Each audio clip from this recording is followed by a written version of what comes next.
We did a field trip with the ICRC team to central Syria, to the area of Homs and Hama, Salamiya and Al-Rastan.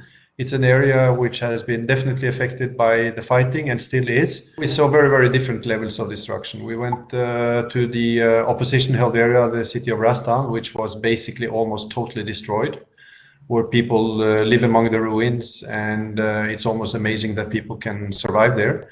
We met the civilians, we saw how they lived and strived to get by, but we also went to government-held areas where people are also struggling because there was a big water canal that was broken.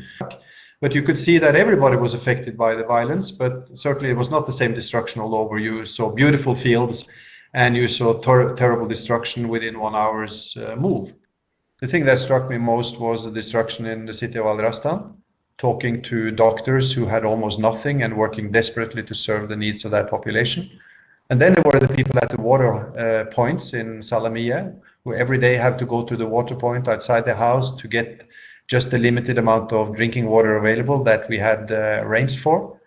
Those were maybe the two most striking experiences. Different situation, but everybody on both sides of the front line affected by the war and the conflict. Well, we visit field hospitals in opposition-held area, and basically they need everything. They're working under extremely difficult conditions, and I had to tell the doctors who were struggling there, I said, I would like to give you everything, and I can give you nothing because at this stage we're not allowed to bring in medical aid to medical structures in opposition-held areas. So the needs are there. It's obvious when you're in the middle of fighting or have wounded or normal medical cases in the population, you need support. And this was just one place, but clearly there are huge medical needs. Many places in Syria, there are thousands and hundreds of thousands of wounded. And particularly it's difficult for us to get across to the other side of the front line. I went there in the field now to look at water, and this is an example where we can really do a lot, both on the government side and on the oppositional area. Water is flowing in all directions to all people, and together with the SARC, local authorities, we can do a lot, and we do a lot.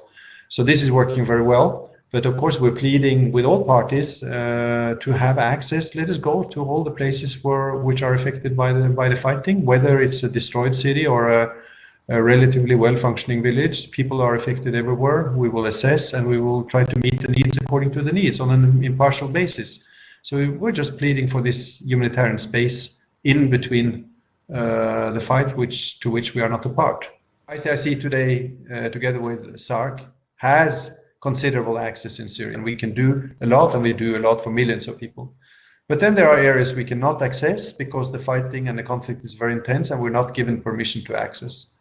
In particularly, we have a dialogue with the authorities because we want and need access to meet humanitarian needs on opposition-held areas for the wounded, like the place I visited, the field hospital, and other places around Damascus. So the needs are there, the capacity on our side is there, but we're not able to do what we would like to do to serve the Syrian people under the current conditions. The needs are enormous. We want to do more when things open up.